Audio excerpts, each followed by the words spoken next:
So welcome back, everybody, to the Behind the Brand podcast. My name is Curtis, and I am the host. And today we are a bit on tour, as we were just discussing there. Behind the Brand on tour. We are very delighted to be here on the first one outside the studio. We're here at Thrive Health and Wellbeing with the owner, Jamie. How you doing? I'm well, mate. I'm well. Thanks for coming out. I appreciate it. No worries at all. No worries at all. Thank you so much for having us. Lovely setup, by the way. Absolutely stunning. Only recently just opened as well. So yeah, just reopened after an expansion. Been in business 3 years now, but we've just expanded our gym to allow more members. Amazing. So I take it have you just merged with the other unit that was pretty much beside you? So the unit next door became available, so I just thought it's time to expand. We'd hit a bit of a ceiling with where we were at before, so we needed more space to allow more members to come in. It's brilliant though. Honestly, what a setup. We will try throughout the video, and we'll try and get some actual clips of the setup and everything that goes along with it. But let's even dig in then, Jamie. Could you give us a wee introduction, who you are and how Thrive came to be, even before the expansion?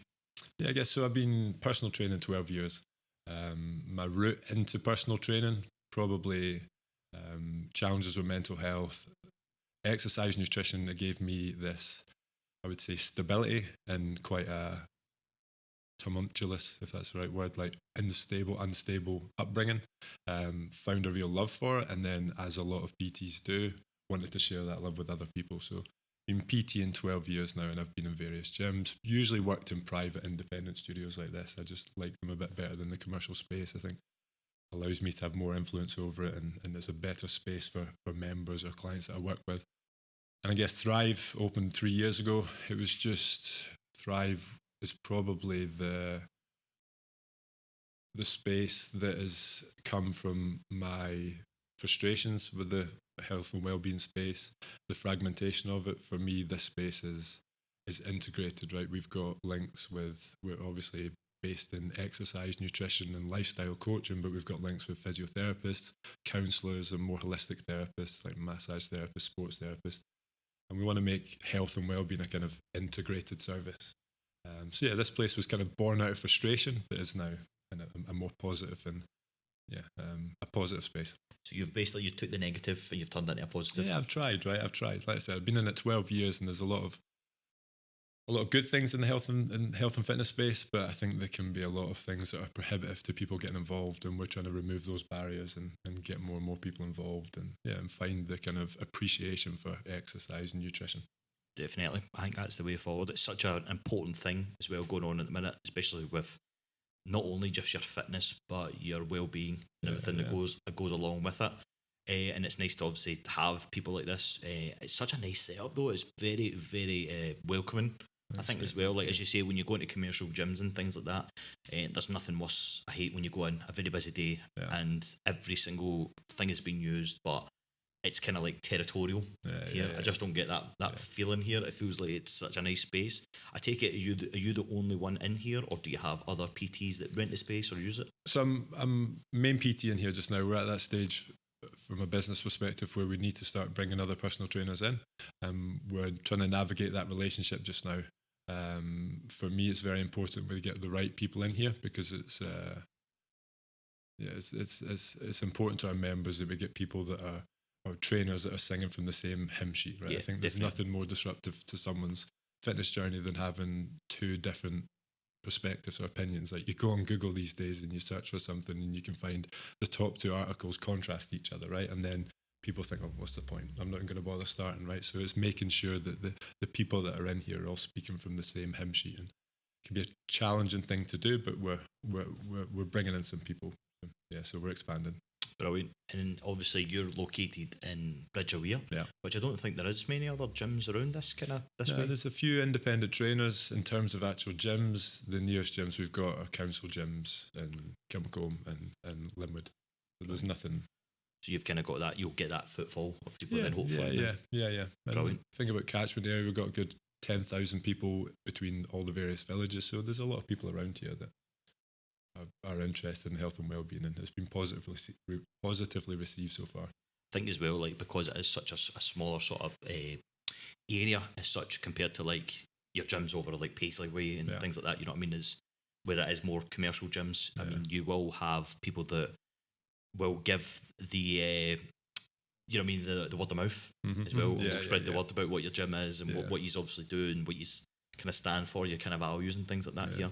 So can you even talk me through the sort of space? Like, what is the kind of setup at the minute? Like, what kind of things is it that you're kind of like, obviously you say you've expanded now. Obviously I can't really see where you've expanded, which just means you've obviously done a great job and it just looks as if it's been here the whole time. But sort of like how it came to be and what sort of things you have around the gym. Because I think people listening would be like, well, that's the sort of things I do when I go to my own gym. And it means if they could get out maybe the commercial side of things, they can maybe come to a more independent, private sort of gym as such, and they can have a bit of maybe a peace and quiet. I think that's a good shout.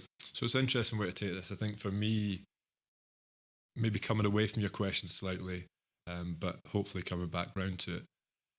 I think about if someone would say to me, what's the most important factors if I was starting on a health and wellbeing journey? And I would say that probably the first thing you want is a kind of, let's call them like a trusted advisor, someone that you trust that is educated in health, exercise, nutrition. And I think the second most important thing is the environment, right? And you look at the environment in commercial gyms, not the nicest environment, right? You think about... definitely not.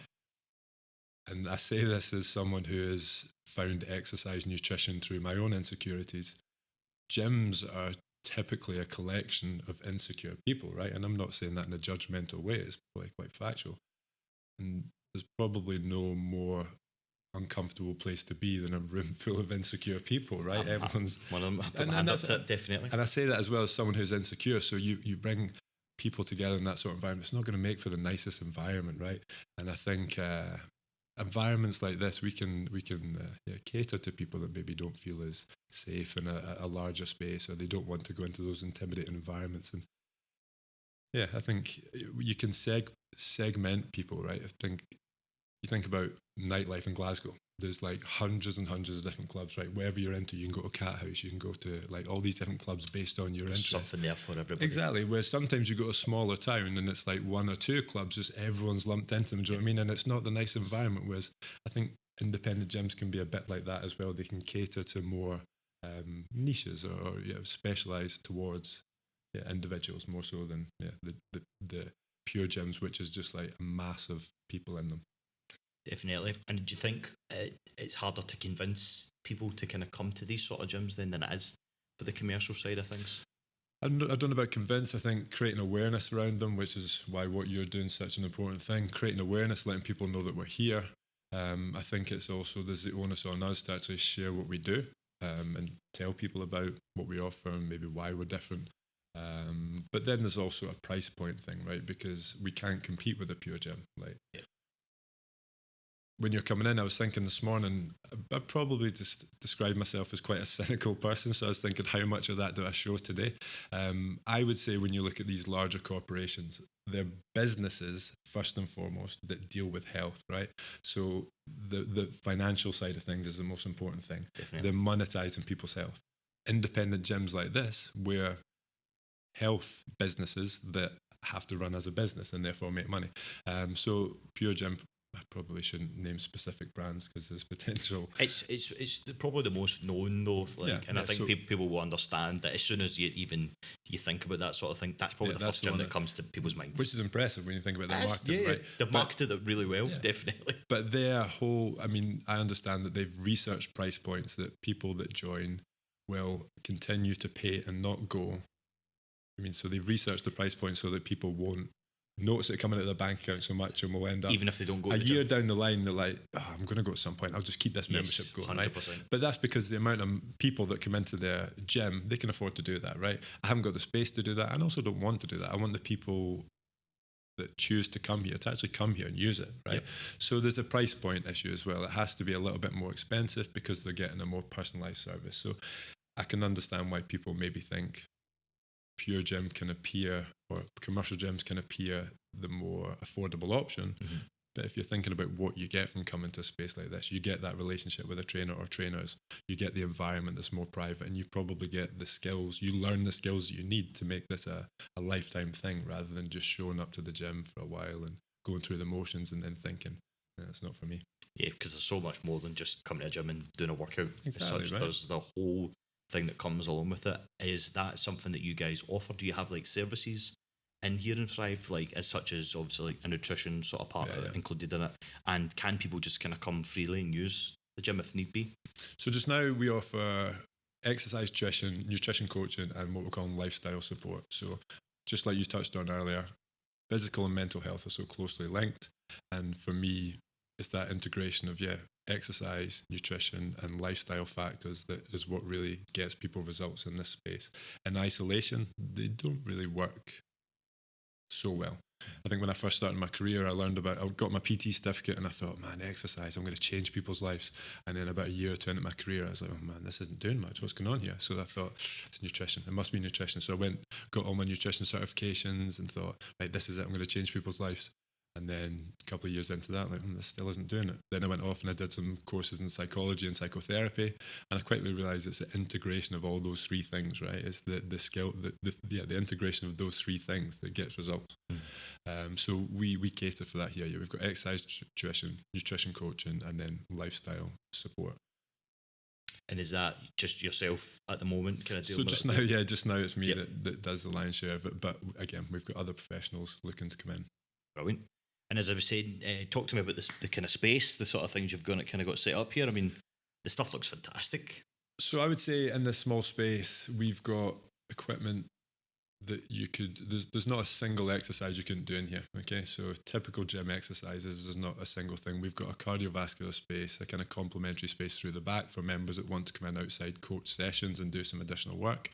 We've got pin-loaded machines, which typically are a great place to start with beginners.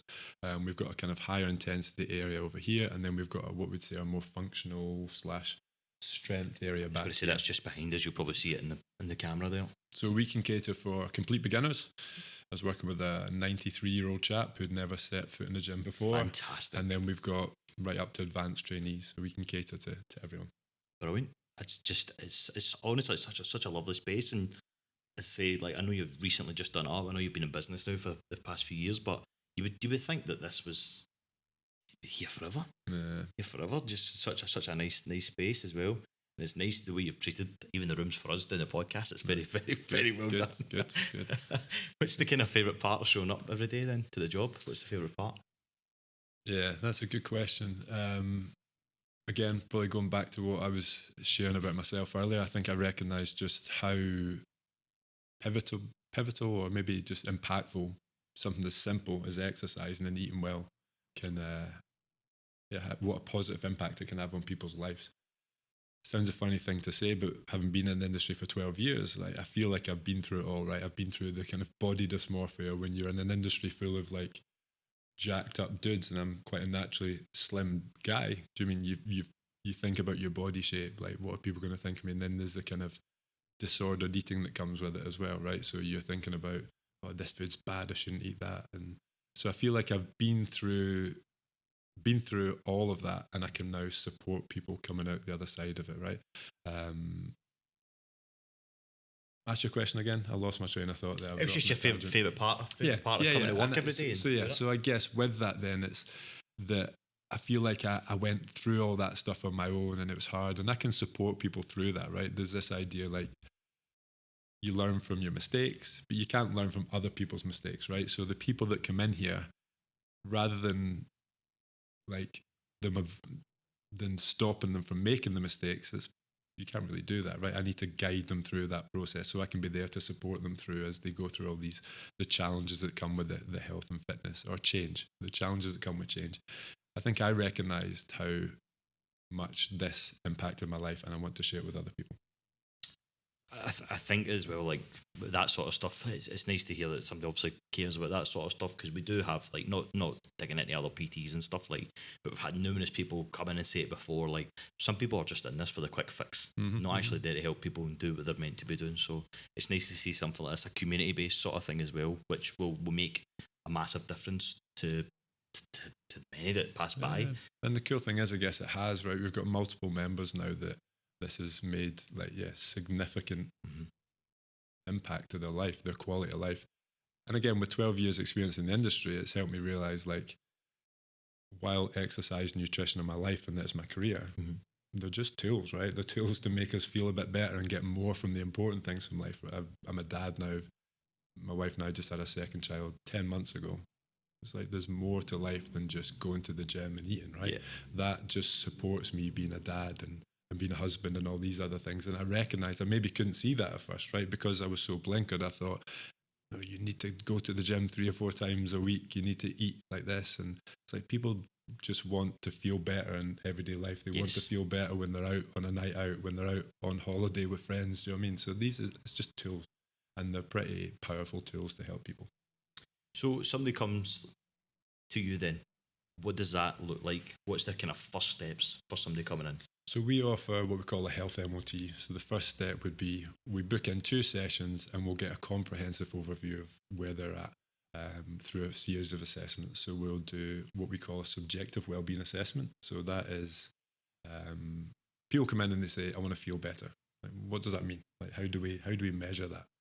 I know what they mean, but how do we measure that? Because it's important that we've got things that are measurable and trackable, therefore we can see progress.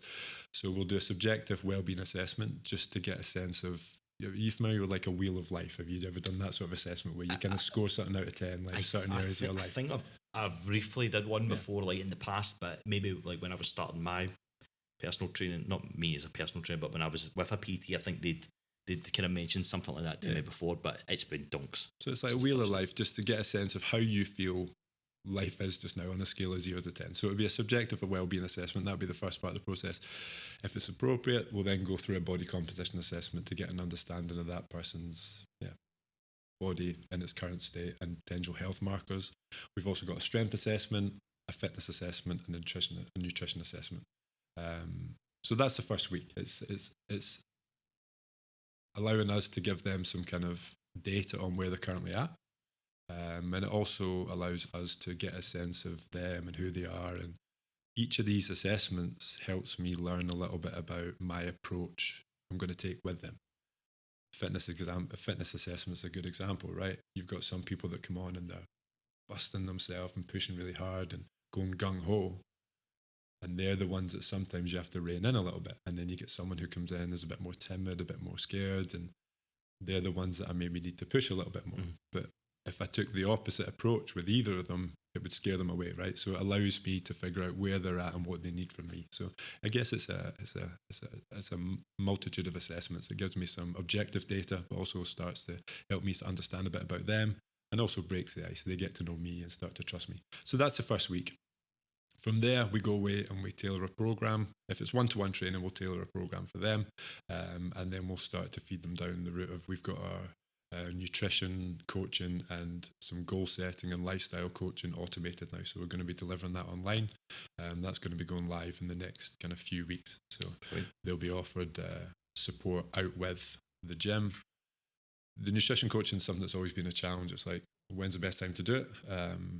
Usually people have a limited time they can train. So if they're in the gym twice a week, I don't really want to waste that as such by talking too much. We want to get some action done. So it doesn't really facilitate coaching side of things. So I've moved that now more online so they can do it at their time. And they'll be able to access it exactly. They can pick up in their day-to-day life whenever they're free. Yeah, whenever suits. Yeah.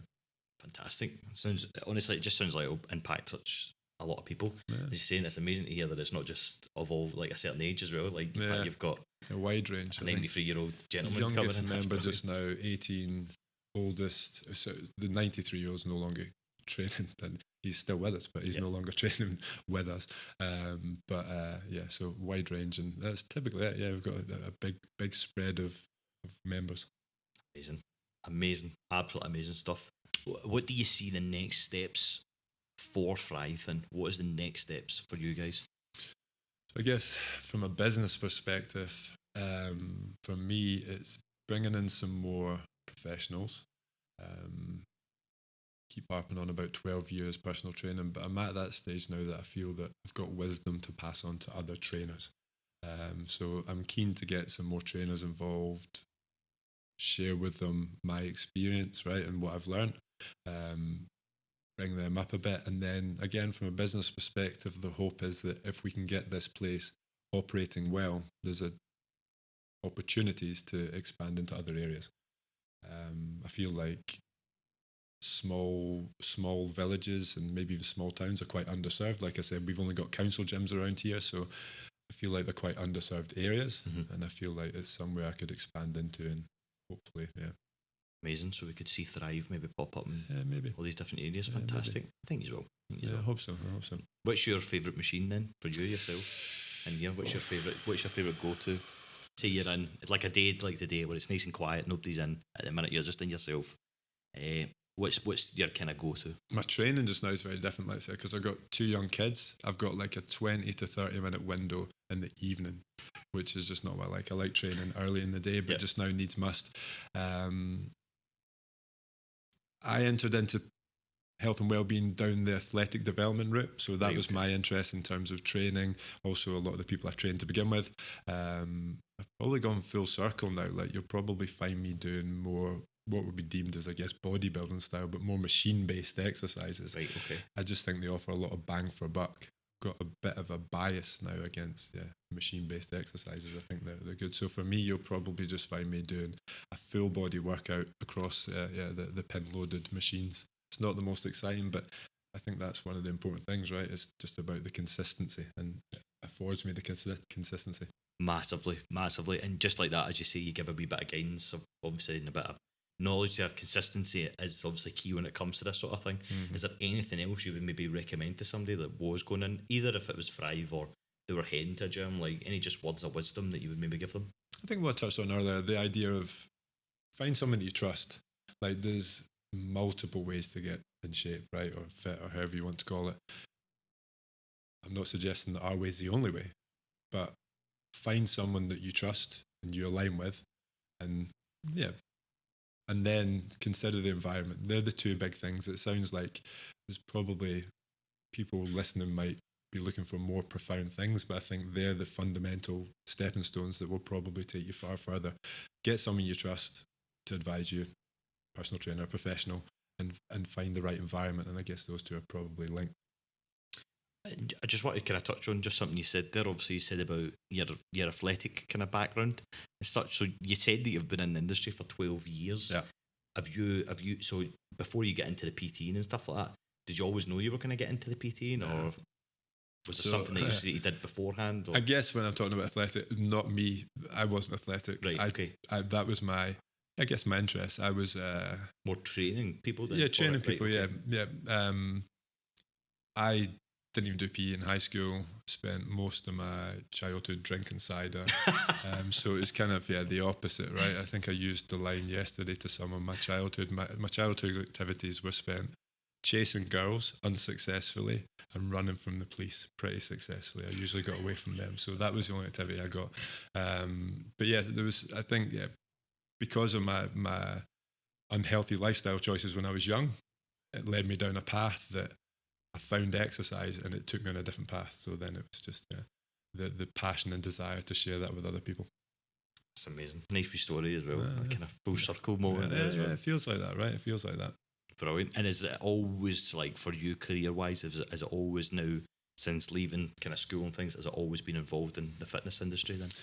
So I was a roofer. For 6 years, and then I did some work around building and things. And about 23, 24, I was like, this is not the way I want to live my life. So I went and studied. I went to college for a few years, and then finished college, and that was me started PTing. And since then, and at times, like, to my own detriment, right? It's a hard industry.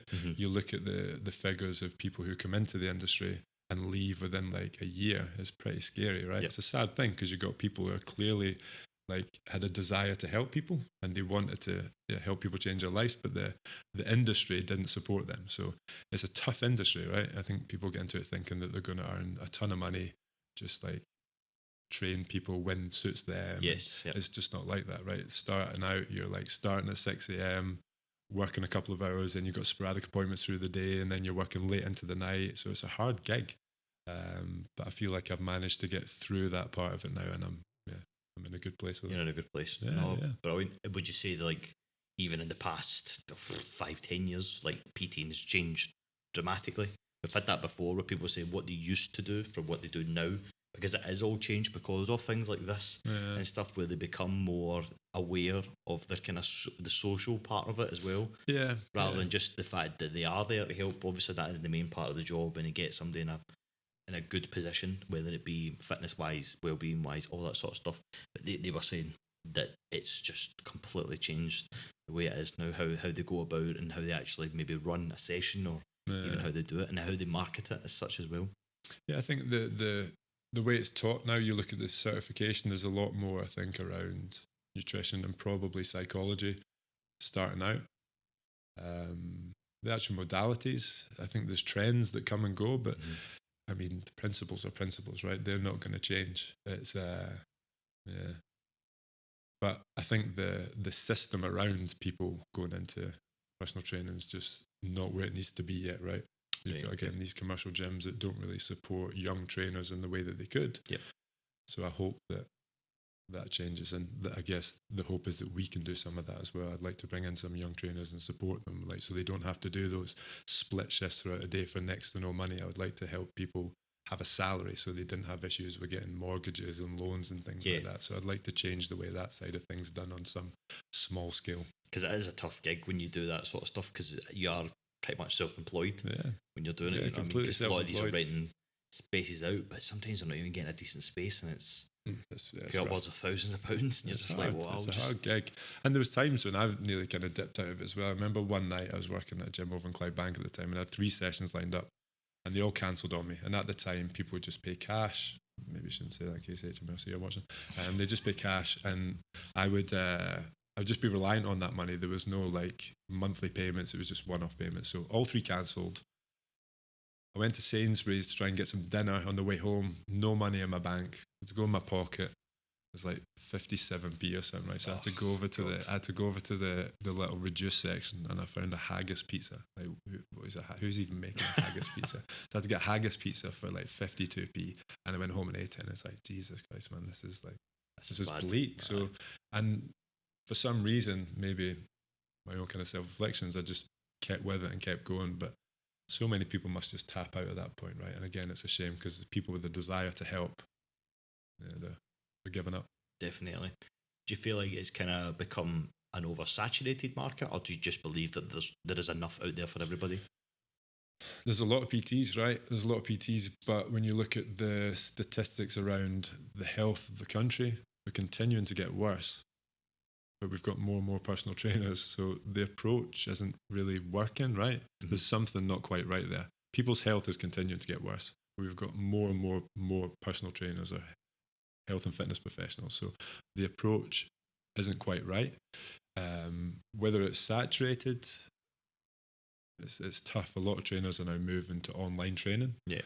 So with the idea being that one-to-one, you often see one-to-one training is dead. I completely disagree with that. I don't think in any walk of life we're ever going to come away from one-to-one relationships, right? I think they're... How could you? Exactly. And I think online training serves a purpose, but I think for me personally, and maybe it's because I'm a bit of a dinosaur, and maybe just the generation above social media and online and things like that, maybe that's all that is, but I think there's something pretty like important being missed in that, the relationship of being in a room with someone and having that closeness. I think definitely for me that's what facilitates change. Definitely, because I think like you'll see the person's emotion and how they're feeling over a computer screen. You're not really getting the full thing. I like the idea of an online coaching session if it is all down to like nutrition wise and any kind of questions, that sort of stuff. But I'm like, if I'm in and I'm doing a workout or whatever like that, and I'm maybe doing a session with like say like yourself, I would like to be here so that I could be known that what I'm doing is being done properly and safely at the end of the day. Because I thought a lot of people always forget that it's not just flinging the biggest weight up and doing it like you've got to be doing it a safe manner as well. Because if you are lifting the biggest weight and it's actually not helping you, you're going to do more damage than what it's worth at the end of the day. Sure. So I personally don't think one-to-one coaching in person has died. And whoever said that maybe needs to look at what they're doing. Cause for me as well, some of the most important aspects of the sessions I have in here are the conversations that take place between sets, right? People come here to exercise, but I'd like to think they get so much more than that. And it's why I went away and studied counselling, right? Because I recognised people were coming in here, we were starting training, they would get like the endorphins flowing, and suddenly they're like making these grand revelations to me that maybe they haven't even shared with partners or close friends. It's like, it's a lot of responsibility. So I thought I need to go away and learn like I guess, how to keep them safe, protect them, but also myself. Because some of the most important aspects of the session in here happen between sets when we're talking, whether it's about nutrition, whether it's about lifestyle factors, or whether it's about something deeper. 100%, and I think like that you won't get that over a computer screen. No. People will be more inclined to hide things as well. You know, it's like when you go in a team meeting or something like that, and you're on Zoom Teams or whatever. You try and hide in the background as well. Yeah. So, and I think when you're face to face with somebody, you can really read a person exactly as well. And I think that comes down to the whole well-being and things like that included. Yeah, you're so right. Like the screen, it serves like there's an element of protection, like. And I don't know if you get the same, like writing emails. I find writing emails really hard, right? And it's because you can't gauge the person. I mean, if we're having a conversation, I say something to you and you don't like it, I can adjust it. Like, or say, I didn't mean that. Yes. Whereas email, it's like, it's out there for them to interpret. So I think. And how you word things as well, because we are becoming such a social environment, and I mean, people and things like that, like things can be taken the wrong way, especially written over online. So I think for me personally, I would rather be in and actually make sure that I'm doing it properly. Yeah. This has been absolutely fantastic, mate. Much appreciated. Yeah, honestly, love the space, and well done as well. Obviously, seeing your article in the Mill magazine with Paul, that was brilliant. Paul's a great guy, to be fair. So that was brilliant to see, and hopefully this podcast as well as obviously putting it out there will encourage people to come down and obviously see your studio and things like that, and maybe get involved in a service with yourself, or in the future maybe one of your personal trainers when they come down. Yeah, for sure. Curtis, thanks for coming over. I appreciate it. No, listen, it's no problem at all. I think for us then, just to kind of wrap up and finish up, could you even just let the people know where to find you and if you know your socials and things like that, so that they can go and follow, even get in contact with you so they can book in? So you'll find us on social media at Thrive Bridge of Weir. I believe that's across Instagram and Facebook. Don't use TikTok. Don't use any other social media platforms. Yet. I think it's going to happen, isn't it? And then email address. And we will see you again in the next one. Take care.